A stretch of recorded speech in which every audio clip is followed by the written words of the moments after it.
Sigma 2 all Crystal Skull locations. Crystal Skulls serve as the new collectibles in this entry of the series, replacing the golden scarabs from before. With that said, the skulls play a much more minor role and are not as essential to your gameplay. In contrast to the first game, which give you various power items for every 5 scarabs you uncovered, the skulls simply offer a shop discount for every 10 that you find. In any case, for all of you collectors out there, we have 30 skulls in total, and for this guide we're going to be covering all of them in order. Note that the skulls can only be found in the chapters where you play as Ryu, and each skull needs to be picked up as soon as you come across it, as this game is very unforgiving about backtracking. In the footage you're about to see, I've cleared out some of the mobs and cutscenes prior to recording. This means that if you see me claiming these treasures and finding little to no resistance along the way, then that is why. Finally, before we get into things, please subscribe to the channel to show some support. I'm just a little boy trying to grow, and it truly means a lot to me. Now, without further delay, let's get to it. The first crystal skull is found very early in the game in the Sanctum shrine, just after this wall run sequence that demonstrates the art of shadowless footsteps. In the room ahead, you find a chest containing the reversed wind tutorial, and then your very first Lives of the Thousand Gods. From here, look out and you'll spot the crystal skull shining on the opposing platform. Simply jump across to collect it. The second skull is one of the more hidden ones in the game. It was actually the very last skull I found after multiple playthroughs. Still in Chapter 1, you will eventually reach the Cherry Blossom staircase that introduces you to enemies that shoot arrows from a landing above. On higher difficulties, they'll be shooting rockets instead. Throw a shuriken until the assailant passes out, and then you're going to position yourself against the tree here. Perform a flying bird flip to land on this outcropping. Go onto the platform that you were being shot from, and it will be waiting there. At the beginning of Chapter 2, you will encounter the first blue Muramasa statue that allows you to upgrade your weapon. Circle around the billies and proceed to head down to the river. At the end of the river will be an archer/rocketeer taking shots at you. Dispose of him, and then double back and search underneath the bridge. Below the water's surface, you will find the crystal skull. In the Golden Dragon Room near the end of the chapter, you'll need to scale to the upper levels. There are numerous enemies to clear out, but after doing so, you're going to want to face the dragon statue and then travel over to the right. Tucked away on a shelf will be the fourth skull. At the start of Chapter 3, you'll find your way down the maintenance hallway while encountering various enemies. At the top of a series of staircases, you will find the skull sitting on the other side of a short fence. I have already cleared out all the enemies in this footage, so be prepared to deal with heavier opposition on your end. As you make your way through Lower Sewers 3, you'll have to traverse on some overhanging bars.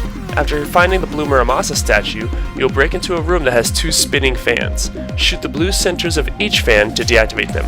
The 6th skull will be behind the right side fan that you destroyed. When you return to the surface world, you will encounter warlocks at an underpass. Duck into the alleyways and the skull will be resting on top of a landing. Wall run and jump to retrieve it. At the Brooklyn Bridge ramp, there will naturally be a wave of foes to clear out first. However, at the end of the ramp, you'll find a break in the wall that shows the very obvious skull sitting next to the ladder. The last skull for this chapter is found as you begin your ascent up the Statue of Liberty. As soon as you walk indoors, take the staircase up to the save point. Looking out, you'll see some metal beams reaching across the way. The skull will be on the lower set of beams in the corner. To reach it, I ventured across the upper beams and then performed a flying cicada slash to get myself down. At the beginning of the Aqua capital, go up the stairs and then to the left. The staircases will lead you to the other side of the bridge where the 10th skull will be found resting in one of the boats. Water run to get it.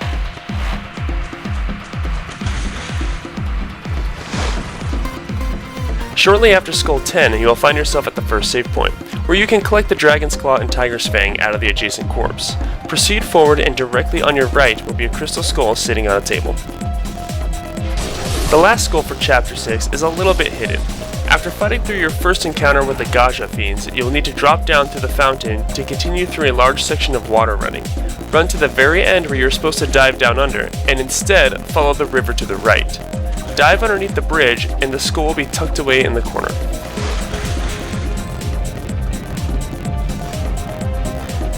After your encounter with the water dragon, perform several wall jumps to get to the top of the building.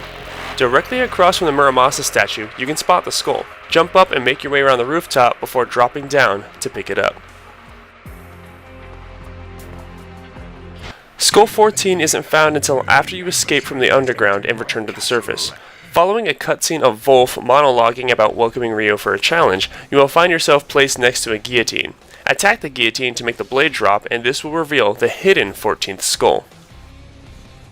Skull 15 is another obscure one to find. As you push through Volf's castle, you eventually have to fight werewolves inside of a library. After disposing of them, you will then need to attack a bookcase to reveal the skull hidden within. In recording this footage, I had actually forgotten which bookcase it was in, and I just got lucky here and found the skull on the very first one that I attacked. 2 skulls are found in Chapter 9, the first of which is found in the cockpit of the Flying Daedalus. Slash up the control console and the skull will pop out onto the floor on the left side. The next skull for this chapter is found later on as you work your way to destroy the airship. There will be a save point in a large room that has 2 smaller cells in it.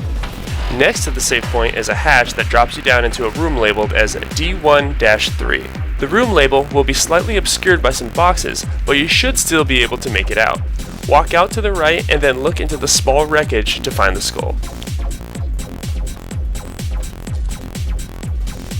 There are 4 skulls to be found in Chapter 10, and our first one is found shortly after you were introduced to the minefield section of the chapter. You will break out into an area where enemies shoot projectiles from windows. Dispatching of them justly, you will see the skull chilling in the corner. Be careful in retrieving it though, as there are mines placed around it. The next skull is found when you reach the top of the bell tower. Progressing forward, you'll need to descend down some stairs. Sitting in one of the candle alcoves will be skull number 19. When you break open into the red square subway, you will find the skull inside one of the subway cars. Note that when you approach the subway cars, you will initiate a mob encounter. Do what must be done and then come back to retrieve your prize. The 21st skull is located at the end of the chapter as you climb the clock tower. Impossible to miss, it is sitting in the center of one of the gears that you must traverse. Chapter 12 nets us another 4 skulls. The river Stronghold is a mosh pit of enemies and projectiles. Regardless, it holds the first skull of the chapter and you will find it pushed away in a corner, hanging in the ropes. Skull 23 is on a slightly hidden ledge in the forest area that requires you to swing on branches. Knock out the 2 enemies across the ravine, and as you shuffle along the rope, you can look off to the right and see the area where the skull and a Mormasa statue are located. Swing on in and it's yours. Our next treasure is found in the swamp, which introduces us to chainsaw zombies and deathworms. Hack your way through these new foes and find the skull resting on the far side. The final skull for this chapter is an obscure one. There will be a random cutscene that showcases some corpses floating down the river. When you gain control of Ryu, clear out the enemies and then dive into the river. At the bottom, sitting next to a body in a small corner, will be skull number 25. The first skull of the chapter is found just after the acid swamp section, which has you facing against more deathworms.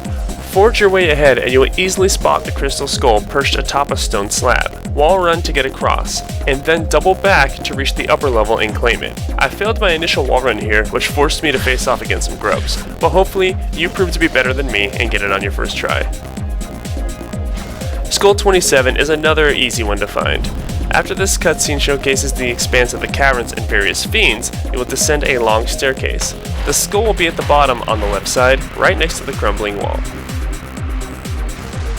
There are many skulls are found in the very familiar and nostalgic Hayabusa village, the first of which is found at the end of an alleyway directly across from the Jizo statues. The corpse from the first game is still here, and yes, it is still lootable to get a healing item.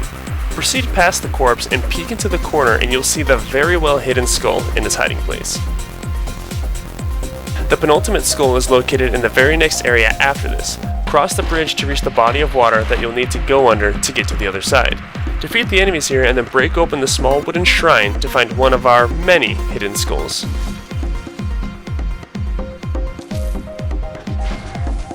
The final skull runs it all the way back to where it started. Before using the zip line to get across the ravine, jump down the well and push onward to the bottom of the area. Veteran players will recognize this as the very beginning area of the first game. Go to where you originally would find the Art of the Fire Wheels, and the last skull is waiting for you there. And just like that, we're done with this count up. I hope that I was able to provide some guidance for those looking for completionism, as well as some support in your playthroughs of Ninja Gaiden Sigma 2. If you found this helpful, please let me know. And with that, take care, stay safe, stay happy, and I'll be seeing you soon. Bye bye.